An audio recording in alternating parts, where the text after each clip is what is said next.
ब्रह्ममुरारिसुरार्चितलिङ्गं निर्मलभासितशोभितलिङ्गं जन्मजदुःखविनाशकलिङ्गं।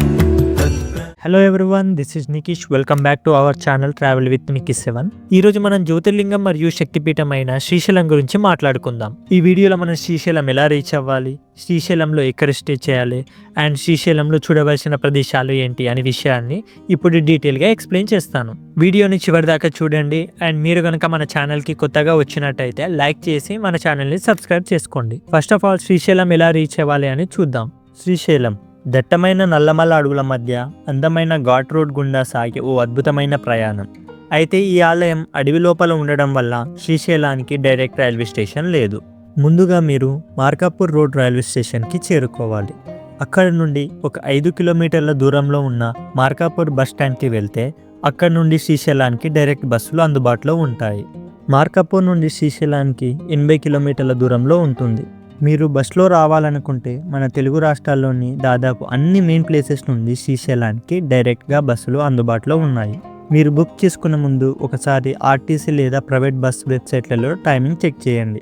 మీరు ఓన్ వెహికల్లో వస్తున్నట్లయితే ఒక విషయం మాత్రం అస్సలు మర్చిపోవద్దు. శ్రీశైలం వెళ్ళే దారి దట్టమైన అడవి కాబట్టి ఇక్కడ ఘాట్ రోడ్లను రాత్రి 9 గంటల నుండి ఉదయం 6 గంటల వరకు పూర్తిగా క్లోజ్ చేస్తారు.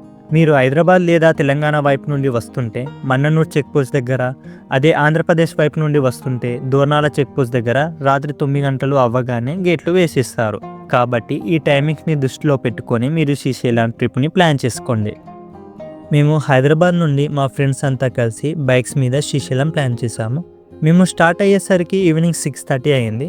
నైట్ రైడ్ కదా, ఆ విలేజ్ రోడ్స్, చల్లటి గాలి, ఫ్రెండ్స్తో కలిసి అలా బైక్స్ మీద వెళ్తుంటే ఆ ట్రిప్ అస్సలు మర్చిపోలేము.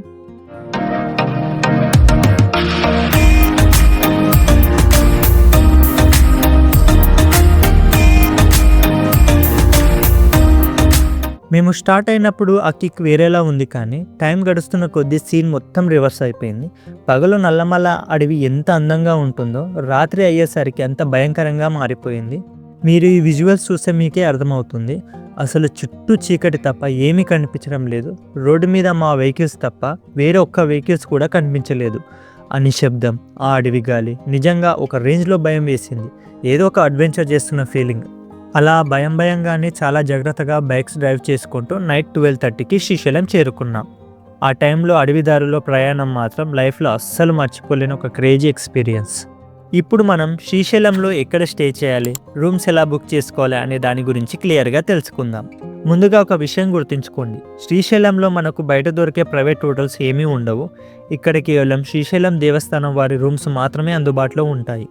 వీటిని బుక్ చేసుకోవడానికి వెబ్సైట్లు ఉన్నాయి. ఈ లింక్స్ అన్నీ నేను కింద డిస్క్రిప్షన్లో ఇస్తాను, ఒకసారి చెక్ చేయండి. శ్రీశైలంలో ఏపీ టూరిజం వారి హరిత హోటల్ కూడా ఉంటుంది. దీనిని మీరు యాత్రాధామ్ వెబ్సైట్లో కానీ లేదా ఏపీ టూరిజం వారి అఫీషియల్ వెబ్సైట్లోకి వెళ్ళి కూడా బుక్ చేసుకోవచ్చు. ఒకవేళ మీరు ముందే ఎటువంటి రూమ్ బుక్ చేసుకోకుండా డైరెక్ట్గా శ్రీశైలం వచ్చారంటే అస్సలు కంగారు పడకండి. మీరు శ్రీశైలం లోపలికి వెళ్ళగానే మీకు సిఆర్ఓ ఆఫీస్ కనిపిస్తుంది. మీరు నేరుగా ఆఫీస్ లోపలికి వెళ్ళి అడిగితే దేవస్థానానికి సంబంధించిన రూమ్స్ ఎక్కడ ఖాళీ ఉన్నాయో వారు మీకు క్లియర్గా చెప్తారు. అక్కడ ఇన్ఫర్మేషన్ తెలుసుకొని మీరు రూమ్స్ తీసుకోవచ్చు. ఈ సిఆర్ఓ ఆఫీస్కు సరిగ్గా ఆపోజిట్లోనే దేవస్థానానికి సంబంధించిన గౌరీ సదన్, గంగా సదన్ వంటి పెద్ద సదనాలు, వసతి గృహాలు ఉంటాయి. ఒకవేళ అక్కడ గదులు ఖాళీగా ఉంటే అక్కడ మీకు రూమ్స్ ఇచ్చే ప్రయత్నం చేస్తారు. ఇక్కడ ఇంపార్టెంట్ విషయం ఏంటంటే ఒకవేళ మీరు శ్రీశైలానికి సింగిల్గా వస్తే మాత్రం మీకు రూమ్స్ దొరకడం చాలా కష్టం. అలాంటప్పుడు బస్ స్టేషన్ దగ్గరలో చాలా డార్మిటరీస్ అవైలబుల్గా ఉన్నాయి. ఈ డార్మిటరీస్లో 24 అవర్స్కి 100 నుంచి 400 దాకా ఛార్జ్ చేస్తారు. ఇక్కడ మీకు ఒక బెడ్ అండ్ ఒక లాకర్ కూడా ఇస్తారు. నెక్స్ట్ డే మార్నింగ్ లేచి మా బైక్స్ మీద పాతాళ గంగకి బయలుదేరాం. అక్కడ కృష్ణా నదిలో హాయిగా స్నానం చేసి ఫ్రెష్ అయ్యాం. ఆ నీళ్లు ఎంత చల్లగా ఉన్నాయంటే అప్పటిదాకా ఉన్న అలసట అంతా ఒక్కసారిగా మాయమైపోయింది. స్నానం అయ్యాక అక్కడ బోట్ రైడ్కి వెళ్ళాం. మనోళ్ళు ఏం చేద్దామంటున్నట్టే బోట్ రైడ్ చేద్దామంటున్నారు. ఇది ఉంటుంది కదా పాతాళ గంగలో బోట్ రైడ్ ఉంటుంది కదా, 80 రూపీస్ అంట. చలో ఇప్పుడైతే బోట్ రైడ్కి పోదాం పాతాళ గంగల. ఎట్లుందో కూడా చూద్దాం. ఇక దీని టికెట్ కాస్ట్ వచ్చేసి ఒక్కొక్కరికి 80 రూపీస్ తీసుకున్నారు. ఆ కొండల మధ్యలో నీళ్ళ మీద బోట్లో వెళ్తుంటే అబ్బో ఆ వ్యూస్ అయితే మామూలుగా లేవు. ఫొటోస్కి వీడియోస్కి పర్ఫెక్ట్ లొకేషన్ అని చెప్పొచ్చు.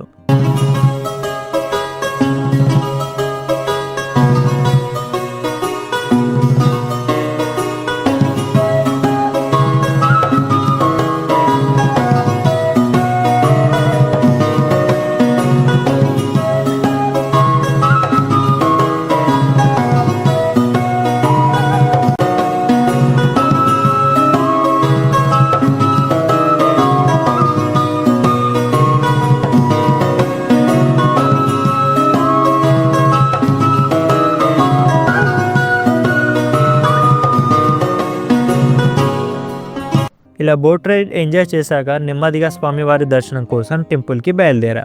ఇక్కడ కనిపిస్తున్న సర్కిల్ నుండి ఇలా మనం కొద్ది దూరం నడుచుకుంటూ ముందుకు వెళ్ళామంటే ఆలయానికి ఎదురుగా వెళ్తాం. మనం అలా కొద్ది దూరం నడుచుకుంటూ ముందుకు వెళ్ళామంటే దర్శనం క్యూ లైన్స్ కనిపిస్తాయి. దారిలోనే మీకు క్లాక్ రూమ్ కూడా కనిపిస్తుంది. ఇక్కడ మీ లగేజ్ అండ్ మొబైల్ ఫోన్స్ పెట్టేసి లోపలికి వెళ్ళాలి. టెంపుల్లో మొబైల్ ఫోన్స్ అయితే అలో చేయరు. మొబైల్స్కి 10 రూపీస్ అండ్ లగేజ్కి 20 రూపీస్ ఛార్జ్ చేస్తారు. ఇక స్వామివారి దర్శనం విషయానికి వస్తే శ్రీశైలంలో మనకు ఉచిత దర్శనంతో పాటు కొన్ని రకాల పెయిడ్ దర్శనాలు కూడా అందుబాటులో ఉన్నాయి. అందులో 150 అండ్ 300 రూపాయల దర్శనాలు ఉంటాయి. అలాగే స్పర్శ దర్శనం కూడా అవైలబుల్గా ఉంటుంది. దీని కాస్ట్ వచ్చేసి 500 రూపీస్. ఒకవేళ స్పర్శ దర్శనానికి వెళ్ళాలి అంటే ఖచ్చితంగా పంచాకండవ వేసుకొని వెళ్ళాలి. ఈ టికెట్లను మీరు నేరుగా అక్కడ ఉన్న కౌంటర్లోనే కాకుండా ముందుగానే శ్రీశైలం దేవస్థానం వారి అఫీషియల్ వెబ్సైట్లో కూడా బుక్ చేసుకోవచ్చు. నేను ఆ వెబ్సైట్ లింక్ కింద డిస్క్రిప్షన్లో ఇస్తాను, ఒకసారి చెక్ చేయండి. కేవలం దర్శనాలే కాకుండా ఆలయంలో జరిగే వివిధ రకాల సేవలు, అభిషేకాలను కూడా మీరు అదే వెబ్సైట్లో బుక్ చేసుకోవచ్చు. ఒక ముఖ్యమైన విషయం, ఇక్కడ పెయిడ్ స్పర్శ దర్శనమే కాకుండా ఉచిత స్పర్శ దర్శనం కూడా ఉంటుంది. అయితే ఇది కేవలం వారంలో 4 రోజులు మాత్రమే ఉంటుంది. మంగళవారం నుంచి శుక్రవారం వరకు.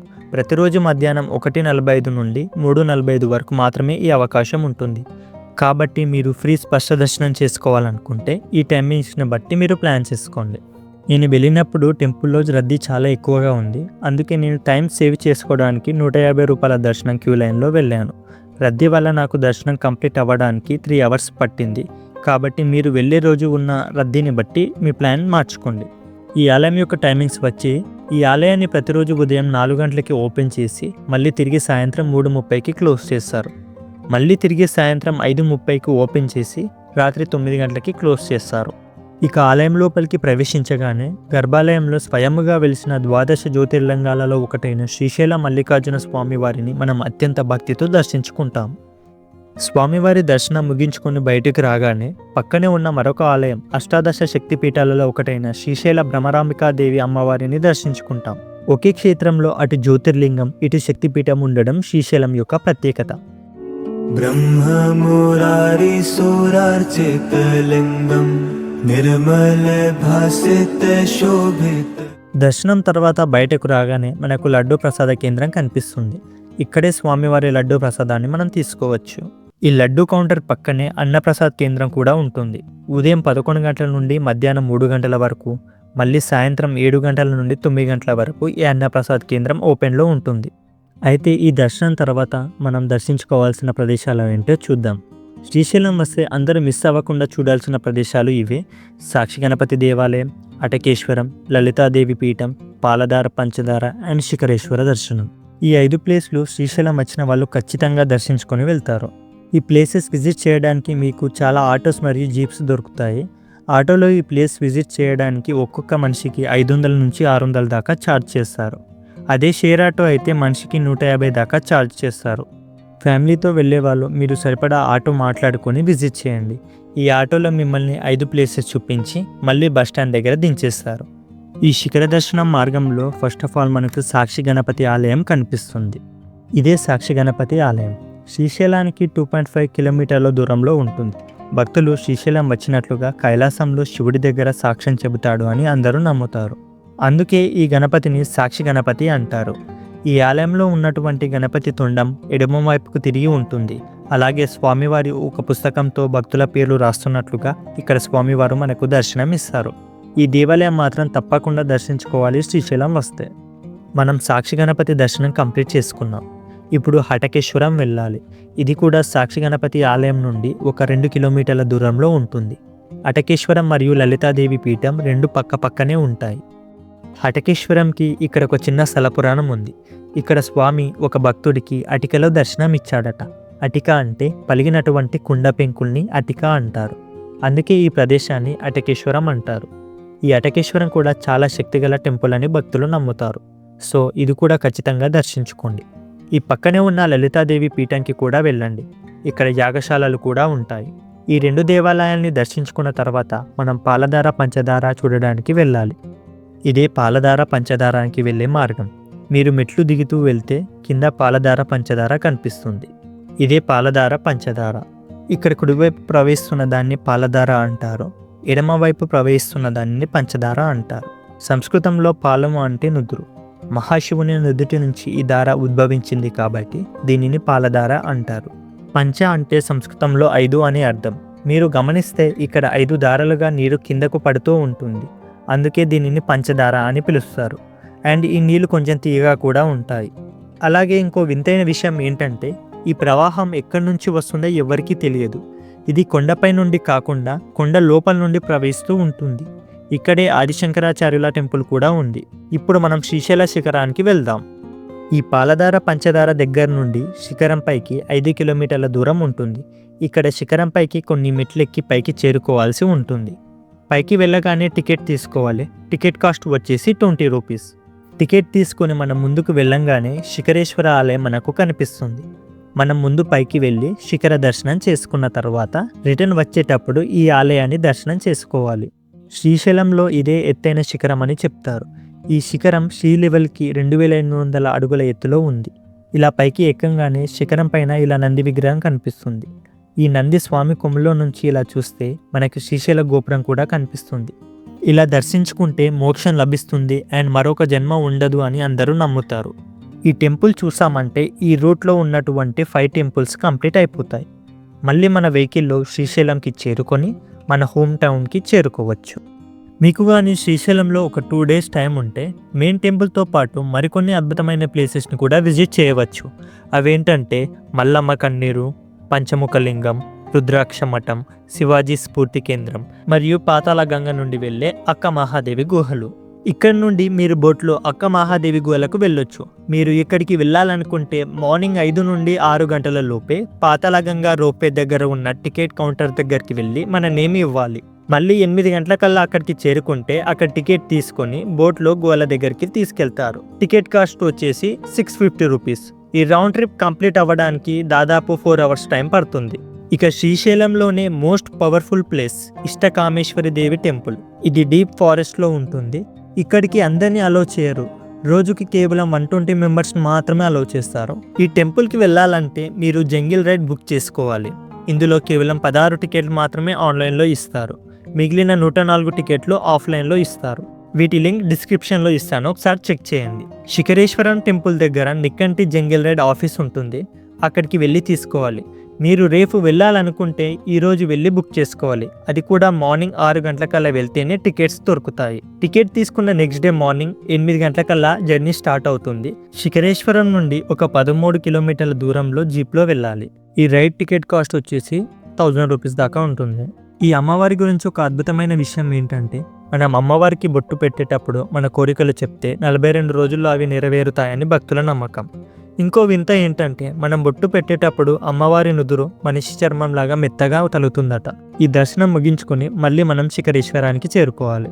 మళ్ళీ మన వెహికల్లో శ్రీశైలంకి చేరుకొని మన హోమ్ టౌన్కి చేరుకోవచ్చు. మా వీడియో కనుక మీకు నచ్చినట్టయితే లైక్ చేయండి మరియు మన ఛానల్ని సబ్స్క్రైబ్ చేసుకోండి. Thank you so much for watching.